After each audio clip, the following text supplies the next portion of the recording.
नमस्कार दोस्तों, आपके अपने YouTube चैनल सांवरिया ऑनलाइन जोन में आपका स्वागत है। सांवरिया ऑनलाइन जोन आप लोगों को प्रोवाइड करवाता है नेवी एयरफोर्स की प्रत्येक क्लास है और 10th और 12th क्लास की बोर्ड की क्लास है। आज हम आप लोगों के लिए फिजिक्स का जो अपना फर्स्ट चैप्टर चल रहा है, फर्स्ट यूनिट चल रहा है आप लोगों का, सदिश एवं विद्युत क्षेत्र, उसका सेकंड पार्ट लेके आया है। तो हम लोग यहाँ पे देखते हैं, अपने कल देख लिया था आवेश के बारे में, अपने पास में स्थिर विद्युतिकी, गतिक विद्युतिकी, इन ब्रांचों के बारे में हम लोगों ने इंट्रोडक्शन कर लिया था। चार्ज के बारे में अपन ने बेसिक नॉलेज ले लिया था। अब हम लोग यहाँ पर अगला पॉइंट देखते हैं। अगला पॉइंट आप लोग का है प्रेरण के द्वारा आवेशन। प्रेरण के द्वारा आवेशन, देखो प्रेरण के द्वारा आवेशन जो होता है उसमें हम लोग देखते हैं कि किसी आवेशित वस्तु के द्वारा यदि किसी उदासीन वस्तु या अनावेशित वस्तु को आवेशित करना होता है तो हम उन दोनों वस्तुओं को परस्पर संपर्क में नहीं रखते, वो परस्पर एक दूसरे से दूर होते हैं, मतलब वो टच नहीं करते उनको। बिना टच किए, बिना स्पर्श करवाए हम लोग उन एक आवेशित वस्तु से दूसरी अनावेशित वस्तु को आवेशित करते हैं। तो इसे आवेशित करने की क्रिया को क्या कहते हैं? आवेशन। और यह क्रिया कहलाती है प्रेरण, एक से दूसरे में प्रेरित होना। अब देखो यहाँ यदि दोनों आवेशों को हम लोग स्पर्श करवा देंगे, ये दोनों एक आवेशित वस्तु और दूसरी अनावेशित वस्तु को संपर्क में करवा देंगे तो एक आवेशित वस्तु से दूसरी जो अनावेशित वस्तु है उसमें आवेश स्थानांतरित हो जाता है। हम लोग यहाँ पर देख लेते हैं सबसे पहले प्रेरण के द्वारा आवेशन।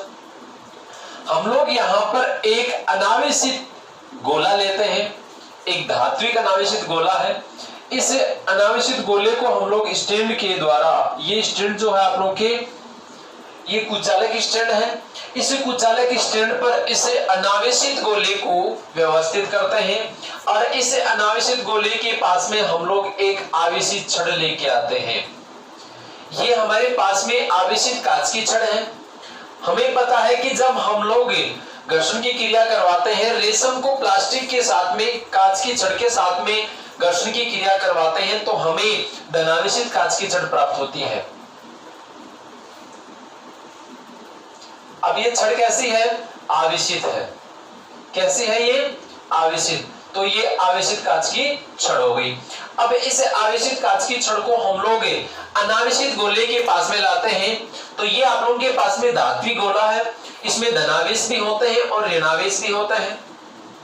अब हम लोग यहाँ देखते हैं कि इस अनावेशित गोले में जो ऋण आवेश होता है, स्वतंत्र आवेश होता है, उसमें से ऋणावेश तो इस सतह पर आकर चिपक जाता है आवेशित छड़ के पास वाली सतह पे, और जो समान प्रकृति का आवेश होता है वो विपरीत सतह पर जाकर चिपक जाता है।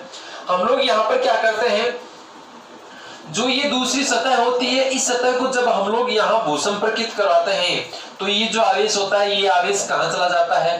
पृथ्वी में चला जाता है, भू में चला जाता है। यहाँ हम लोग देख रहे हैं ये जो आवेश होता है, ये आवेश पृथ्वी में क्यों जाता है? क्योंकि पृथ्वी के लिए विभव का मान क्या होता है? 0 होता है। और जो आवेश होता है ये सदैव उच्च विभव से निम्न विभव की ओर गति करता है, उच्च विभव से निम्न विभव की ओर गति करता है। और यहाँ आप लोगों के पास में ये जो गोला होता है, ये जो संपूर्ण धनावेश है, ये कहाँ चला जाएगा? अंदर चला जाएगा। आप लोगों के पास में यहाँ एक गोला प्राप्त होगा। इस गोले पर कैसा आवेश होगा? आवेशित कांच की छड़ से अपोजिट आवेश। कौन सा आवेश है? ऋणावेश। हो गया। अब देखो एक चीज और है, जो आप लोग आवेशित वस्तु ला रहे हैं उस पे जितना आवेश है उतना ही आवेश इस पे आता है।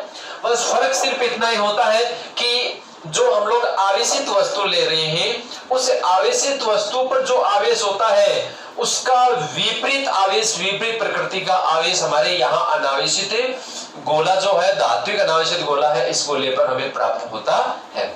इस प्रकार से देखो हम लोगों ने यहाँ स्पर्श नहीं करवाया, ये अनावेशित गोला है और ये आप लोगों के पास में आवेशित कांच की छड़ है, दोनों का आप लोगों ने स्पर्श नहीं करवाया, लेकिन बिना स्पर्श करवाए हम लोगों ने क्या कर दिया, यहाँ पे इसको आवेशित कर दिया, अनावेशित गोले को आवेशित कर दिया। तो इस प्रकार की क्रिया को कहा जाता है प्रेरण, इंडक्शन।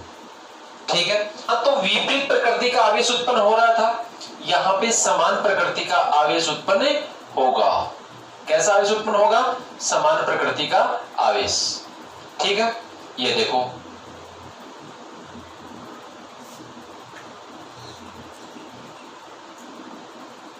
ये मान लो आप लोग के धनावेश है, तो अनावेशित गोले को, धात्विक अनावेशित गोले को स्पर्श करवाने पर यदि ये दोनों समान धातु के गोले हों, इनका द्रव्यमान समान हो, तो इसका जो आवेश है वो आवेश आधा इस पे चला जाता है, मतलब समान प्रकृति का आवेश ही उत्पन्न होता है। क्लियर? आप लोगों से पूछा जाता है क्या इस प्रकार की प्रेरण की क्रिया से यदि कोई गोला आवेशित किया जाता है तो क्या उसके द्रव्यमान के मान में परिवर्तन होता है? यस, द्रव्यमान के मान में परिवर्तन होगा। क्यों होगा? क्योंकि उसमें इलेक्ट्रॉनों का स्थानांतरण होता है, जिसमें से इलेक्ट्रॉन निकलते ही वो धनावेशित होती है, तो उसमें आवेश का मान धनावेशित के रूप में, धनावेश के रूप में है, मतलब इलेक्ट्रॉनों की कमी हो रही, इलेक्ट्रॉन कमी हो रही, तो वहां इलेक्ट्रॉन का द्रव्यमान तो कम हुआ कि नहीं हुआ। जो ऋणावेशित होगा उसमें ऋणावेश गया, इसका मतलब इलेक्ट्रॉन गए, और इलेक्ट्रॉन गए तो वहां पे सीधी सी बात है इलेक्ट्रॉन का द्रव्यमान तो बढ़ेगा ही। अब एक चीज और, यहाँ जो प्रेरण की क्रिया होती है, इस प्रेरण की क्रिया के लिए मोस्ट क्या है आप लोगों के, प्रेरण की क्रिया जो होती है इसमें कौन उत्तरदायी होते हैं? इलेक्ट्रॉन। प्रेरण की क्रिया के लिए कौन उत्तरदायी होते हैं? इलेक्ट्रॉन। तो इस प्रकार से आप लोगों के प्रेरण के द्वारा आवेशन की क्रिया हो गई। अब हम लोग आगे देखते हैं कूलाम का नियम, कूलाम्स लॉ। तो अब हम लोग पढ़ते हैं कूलाम का नियम।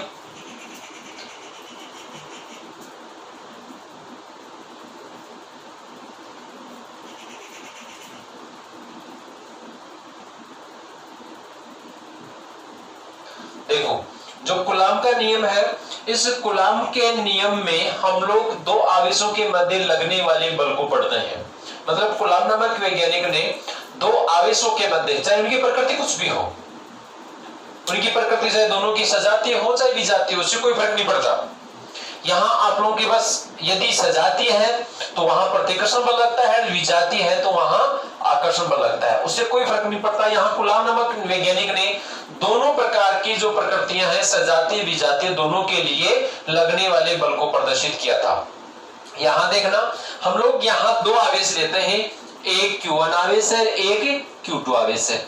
Q1 आवेश को हम लोग A बिंदु पर रखते हैं और Q2 आवेश को B बिंदु पर। दोनों जो आवेश है ये बिंदुवत आवेश है। बिंदुवत आवेश का मतलब डॉट चार्ज, ये मतलब आप लोगों के पास में छोटा आवेश है। यहाँ हम लोग क्या करते हैं, इन दोनों आवेशों की Q1 और Q2 दोनों के बीच में एक बल कार्य करता है। यदि दोनों की प्रकृति समान है, मतलब सजातीय है, मैं यहाँ लिख सकता हूं सजातीय प्रकृति हो, सजातीय आवेशों के मध्य, सजातीय आवेशों के मध्य कैसा बल कार्य करेगा? प्रतिकर्षण। और विजातीय के लिए, विजातीय आवेशों के मध्य कैसा बल कार्य करेगा? आकर्षण बल। बस ये आप लोगों को ध्यान में रखना है। विजातीय है इसका मतलब मैं यहां लिख सकता हूं, सजातीय का मतलब प्लस प्लस हो गया, या आप लोग माइनस माइनस ले सकते हैं। विजातीय का मतलब प्लस माइनस हो गया, या आप लोग माइनस प्लस ले सकते हैं। तो इस प्रकार से आप लोगों की स्थिति बनेगी। ये अपन देखेंगे इनके जो इसकी प्रकृति कैसी है, लगने वाले बल की प्रकृति प्रतिकर्षण की है, आकर्षण की है, वो बाद में देखेंगे हम लोग। यहाँ हम लोग देखते हैं कि दोनों आवेशों के मध्य जो बल कार्य करता है उस बल का मान क्या होगा। ये जो दोनों आवेशों के मध्य लगने वाला बल है, ये तीन भौतिक राशियों पर निर्भर करता है। कौन कौन सी होगी? एक तो होगी Q1, एक होगी Q2, मतलब दोनों तो आवेशों के ऊपर निर्भर करता है। और तीसरी स्थिति बन जाएगी आप लोगों के पास में दोनों आवेशों को जोड़ने वाली जो रेखा है, उस रेखा की दोनों आवेशों के बीच की दूरी, मतलब सीधा सा सिंपल सा अपन देखें, दोनों आवेशों के बीच की दूरी पर निर्भर करता है। चलो अब आप लोग के पास में लगने वाला जो बल है, जिसको हम लोग विद्युत बल कहते हैं या कूलाम्ब बल कहते हैं, यह कूलाम्ब बल आप लोगों के दोनों आवेशों के गुणनफल के तो समानुपाती होता है। इक्वेशन फर्स्ट हो गई। और फिर अपन आगे चलते हैं कि दोनों आवेशों के मध्य लगने वाले बल का मान दोनों आवेशों के बीच की दूरी के वर्ग के व्युत्क्रमानुपाती होता है। Equation second clear. अब हम लोग यहां पे ले लेंगे इक्वेशन फर्स्ट व सेकंड से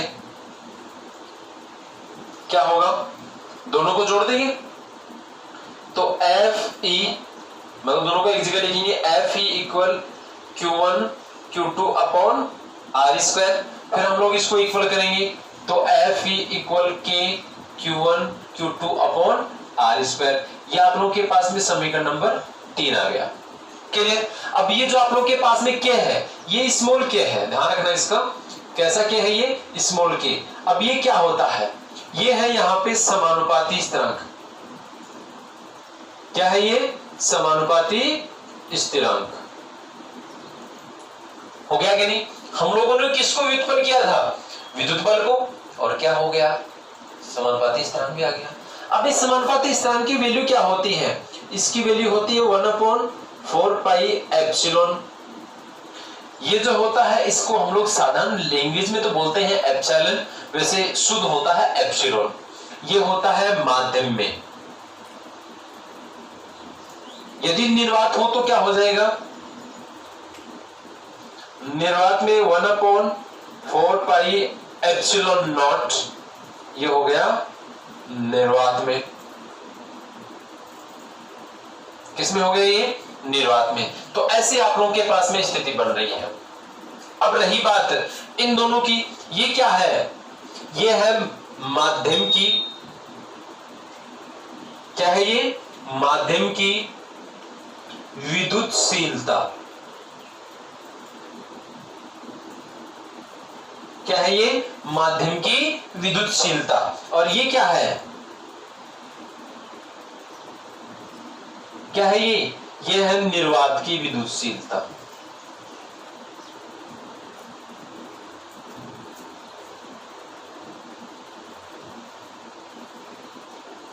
हो गया क्लियर।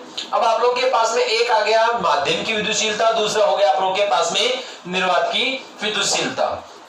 अब इनसे हमारे पास में एक पराविद्युतांक और बनता है, उसको हम लोग आगे पढ़ेंगे। सबसे पहले अपन देख लें कि यहां जो बल है, इस बल का मात्रक क्या होगा।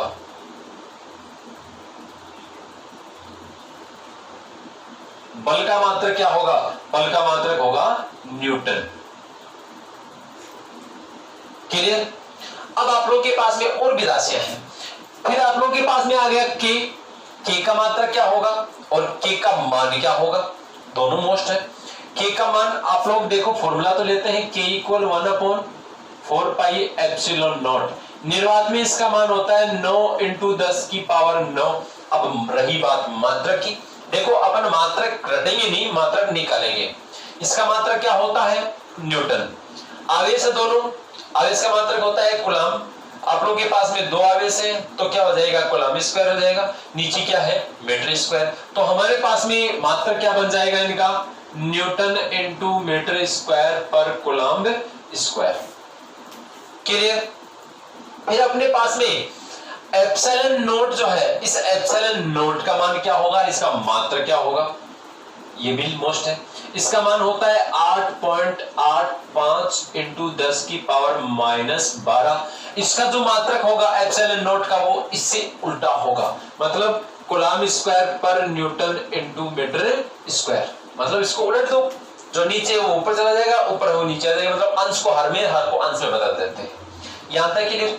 अब रही बात आप लोग के पास में इस एप्सिलॉन की, एप्सिलॉन की होगी तो हम लोग इसको दूसरे तरीके से लिखते हैं। एक बार देख लो, इसमें आप लोगों के एक वीमा और बच गई, चाहो तो आप लोगों को वीमा भी निकाल दें। मैं यहां लिख लेता हूं एफ ई की वीमा।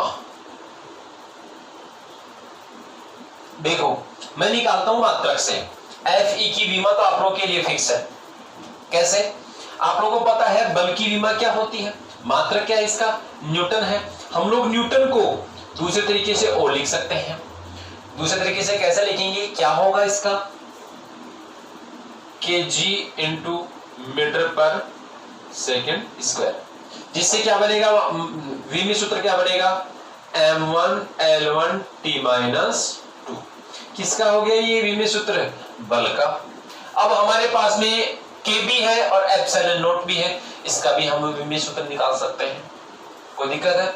इसका अपन निकाल सकते हैं किससे, इससे निकाल सकते हैं। न्यूटन का हो गया आप लोगों के पास में ये m1l1 t minus 2, metre square का हो गया आप लोगों के l स्क्वायर, फिर नीचे आप लोगों के बटा में आएगा तो कुलाम आ गया। कुलाम को हम लोग बदलते हैं 1 t में, एम्पियर इनटू समय में। अपन आगे देखते हैं इसको, एक बार यहां तक स्क्रीनशॉट लेना चाहो ले सकते हो। चलो अब हम लोग यहां पे निकालते हैं k और एप्सिलॉन नॉट की विमा। सबसे पहले k की विमा, k का मात्रा क्या होता है, न्यूटन इंटू मीटर स्क्वायर पर कूलम स्क्वायर। मैं इसको बदल रहा हूं, न्यूटन का तो क्या हो जाएगा, kg इंटू मीटर बटा सेकेंड स्क्वायर। मीटर का क्या हो गया, मीटर स्क्वायर हो गया कि नहीं। कूलम का क्या होता है, कूलम क्या होता है, क्यों होता है, क्यू बराबर IT। आई का क्या हो जाएगा A और T का क्या हो जाएगा सेकेंड, इसका स्क्वायर हुआ कि नहीं हुआ।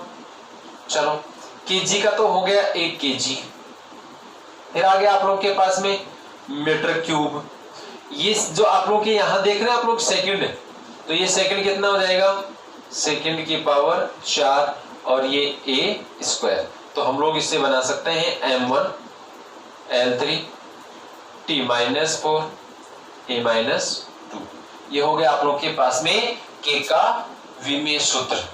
अब रही बात आप लोग के पास में एप्सिलॉन नॉट का विमीय सूत्र, तो एप्सिलॉन नॉट का विमीय सूत्र इससे उल्टा हो जाएगा।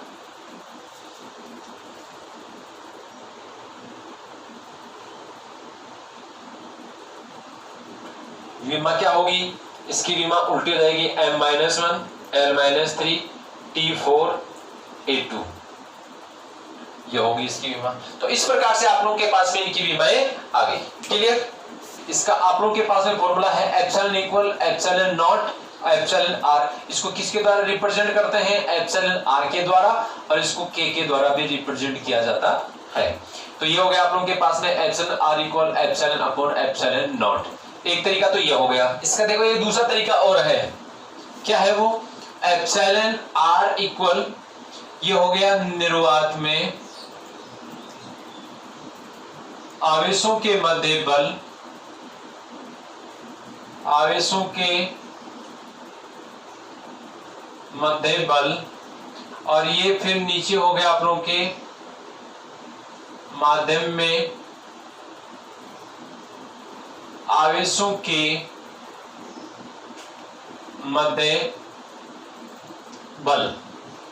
ये हो गया एप्सिलॉन आर, मैं निर्वात में ले सकता हूं एफ नॉट, और ये हो गया आप लोगों के पास में एफ एम। ये मीडियम में है, ये आप लोगों के वैक्यूम में है। ये हो जाएगा आप लोग के एप्सिलॉन आर इक्वल, इसका मान अपन लिखेंगे यहाँ पे 1/4 pi epsilon naught Q1 Q2 upon R square. ये क्या आ जाएगा आप लोगों के 1/4 pi epsilon Q1 Q2 upon R square. Epsilon R equal 4 pi से 4 पाई गया, आर स्क्वायर से आर स्क्वायर गया, Q1 Q2 से Q1 Q2 गया, 1/एप्सिलॉन नॉट 1/एप्सिलॉन।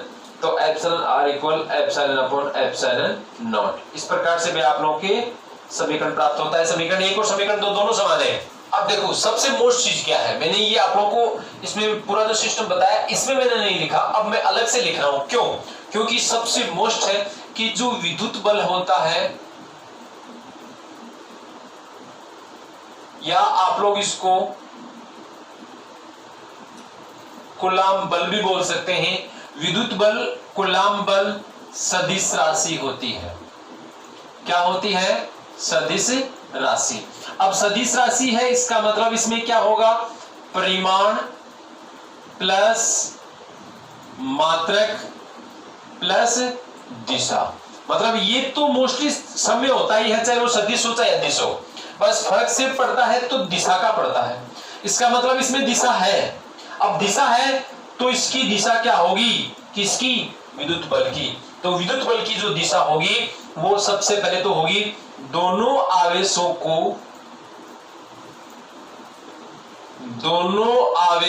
को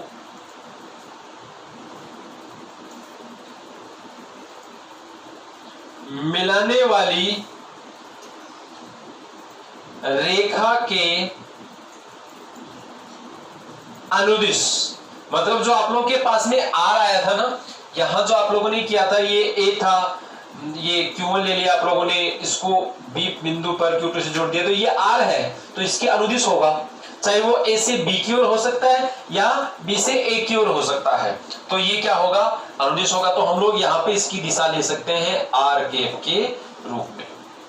R कैप क्या है, ये इकाई सदिश है जिसका परिमाण 1 होता है, ये दिशा को प्रदर्शित करता है। मोस्टली केवल दिशा को प्रदर्शित करने के लिए हम लोग यहाँ पे ये इकाई सदिश काम में लेते हैं।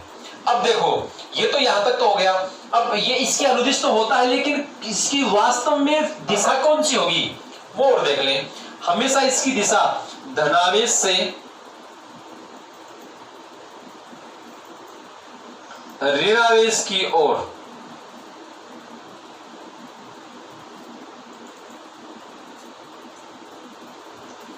दिशा कौन सी होगी, धनावेश से ऋणावेश की ओर। तो ये आप लोगों के लिए मोस्ट है, इसलिए हम लोग अगला पॉइंट करेंगे। इसको मैंने अलग से इसलिए बताया क्योंकि हम लोग जो अगला पॉइंट पढ़ रहे हैं उस पॉइंट में हम लोग कूलाम का जो बल है उस बल का सदिश निरूपण देख रहे हैं कि उसको सदिश में किस प्रकार से प्रदर्शित किया जाता है, उसकी दिशा किस प्रकार से ज्ञात की जाती है।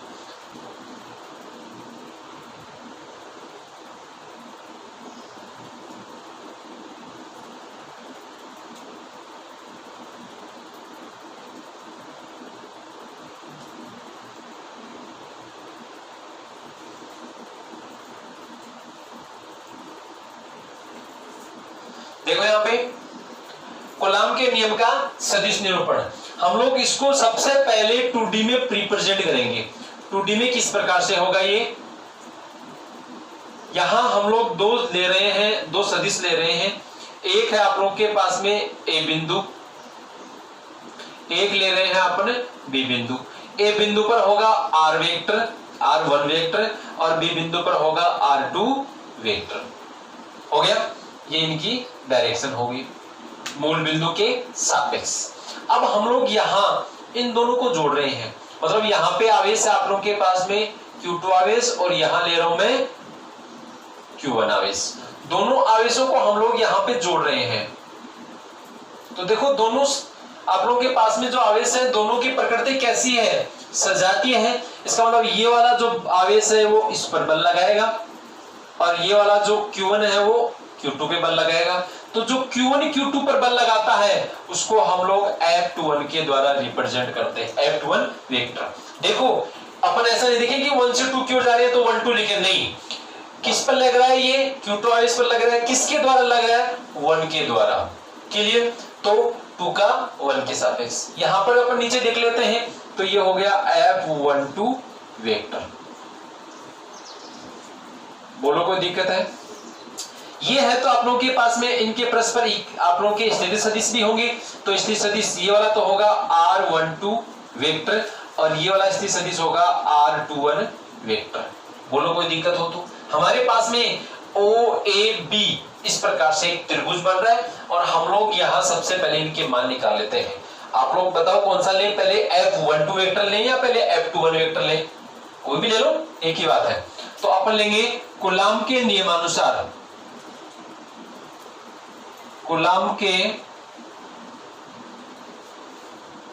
नियमानुसार क्या होगा, कूलाम के नियमानुसार F12, एक बार में F ले लो, F equal 1/4 pi epsilon not. हम लोग ये क्रिया कर रहे हैं, ये निर्वात में कर रहे हैं भाई, ठीक है दोस्तों।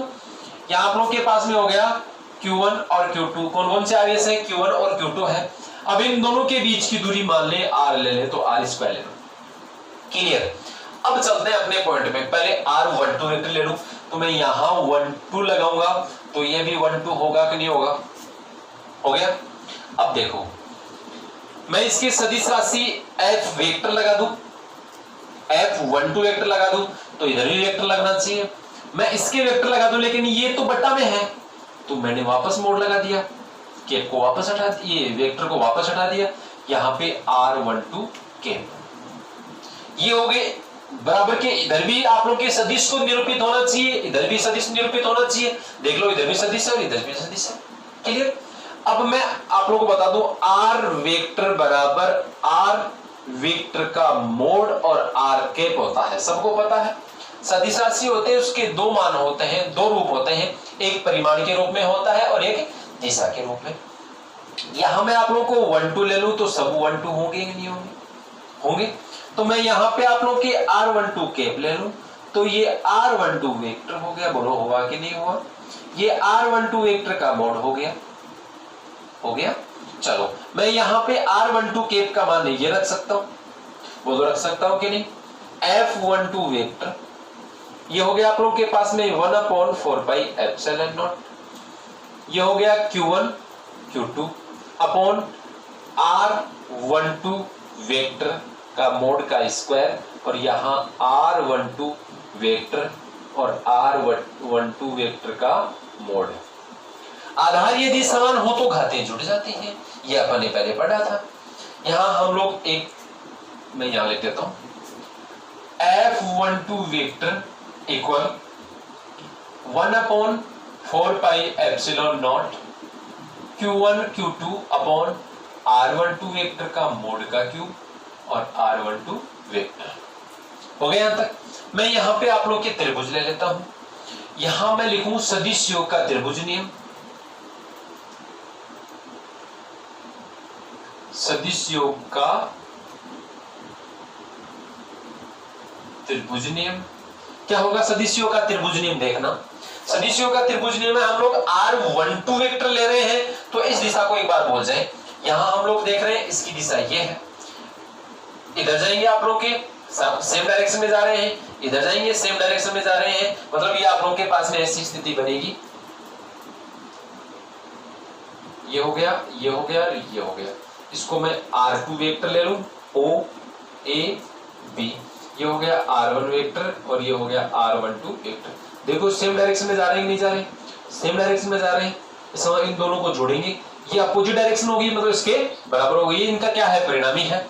तो मैं यहां लिखूंगा R2 vector plus R12 vector equal R1 vector.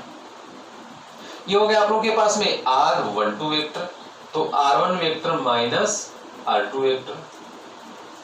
हो गया कि नहीं? मैं इस R12 वेक्टर का मान यहां पुट कर दूंगा। देखो क्या होगा, F12 वेक्टर 1/4πε0, ये हो गया आप लोग के पास में Q1 Q2।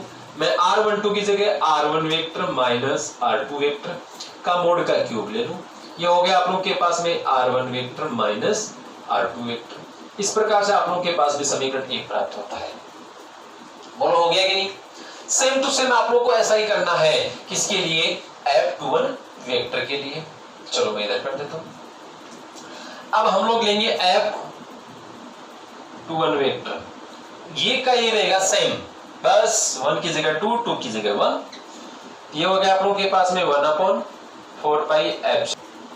फिर हो गया आप लोग के पास में Q1 Q2 upon R21 vector का मोड का स्क्वायर R21 के।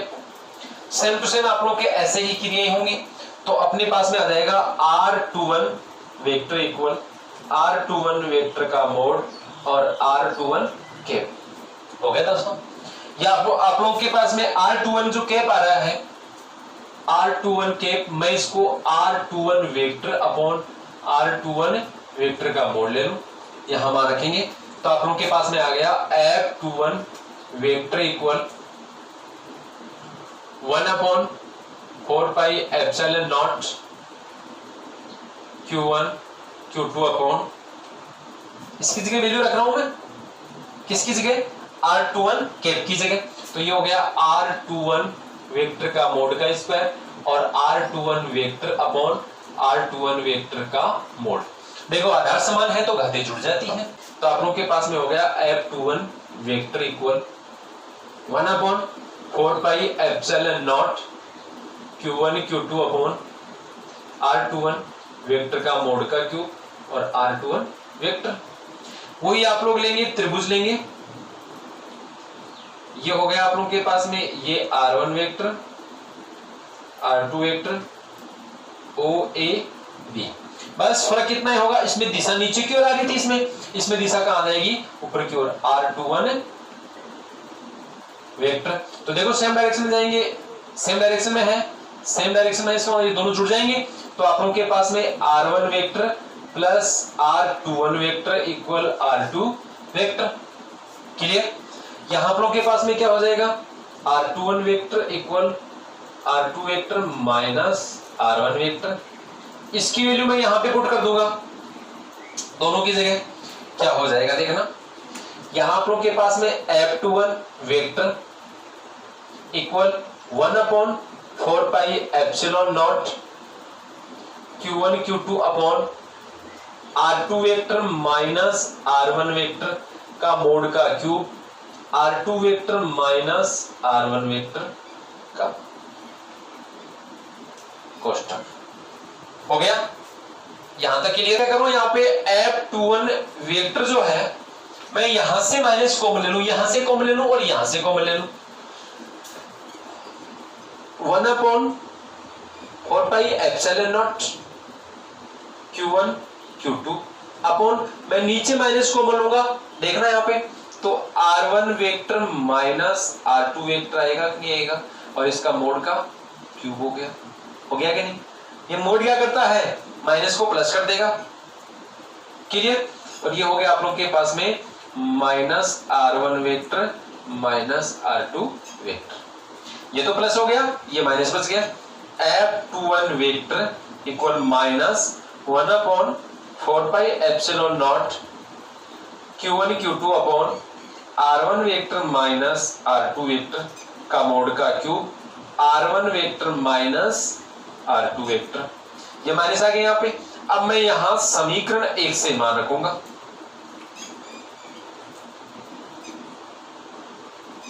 देखो समीकरण 1 से क्या होगा, ये पूरी वैल्यू समीकरण 1 में क्या है, F12 वेक्टर है, तो अपने पास में आ जाएगा F21 vector equal minus F12 vector. ये आप लोगों के पास में आ गया समीकरण नंबर 2। अब देखो जो समीकरण 2 आया है उसमें क्या चीजें हैं, समीकरण 2 में क्या है, F21 वेक्टर और F12 वेक्टर, दोनों का परिमाण समान है लेकिन दिशा एक दूसरे की क्या है, इसमें अपोजिट है। यहां आप लोगों के न्यूटन की गति के तृतीय नियम को प्रदर्शित किया जा रहा है। एक बार आप लोग स्क्रीनशॉट ले सकते हैं, कोई छोटी छोटी अंकों की मिस्टेक हो जाए तो देख लेना आप लोग, क्योंकि लिखने में क्या है हाथ अपने आप लिख देता है, उधर ध्यान नहीं जाए, क्या छोटी मोटी मिस्टेक हो जाए तो आप लोग देख लेना। यहां देखो, क्योंकि परिपूर्ण कोई नहीं है इस संसार में, कुछ भी परिपूर्ण नहीं है, ठीक है ना, मिस्टेक हो सकती है, मानवीय भूल हो सकती है। यहां आप लोगों के पास में जो आ रहा है F21 vector equal minus F12 vector, यदि दोनों का अपन मोड ले लें, दोनों पक्षों का मापांक लेने पर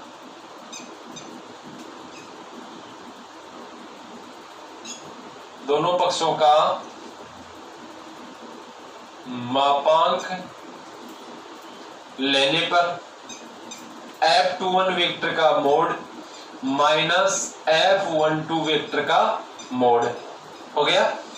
मोड लेंगे तो देखो ये माइनस क्या हो जाएगा, प्लस हो जाएगा कि नहीं। मोड क्या करता है, वेक्टर को हटाता है, तो F21 बराबर F12, इसका मतलब इसका मापांक तो क्या है, इनका परिमाण तो क्या है, समान,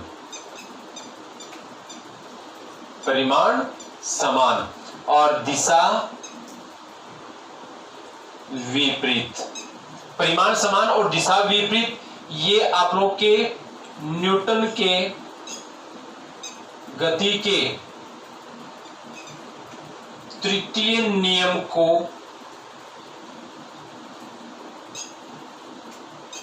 प्रदर्शित करता है। इस प्रकार से आप लोगों के पास में ये कूलॉम के नियम का सदिश निरूपण हो गया और आप लोगों का जो टॉपिक है गुलाम वाला कंप्लीट हो गया। आगे हम लोग अध्यारोपण का सिद्धांत देखेंगे। तो आज का वीडियो आप लोग का इतना ही।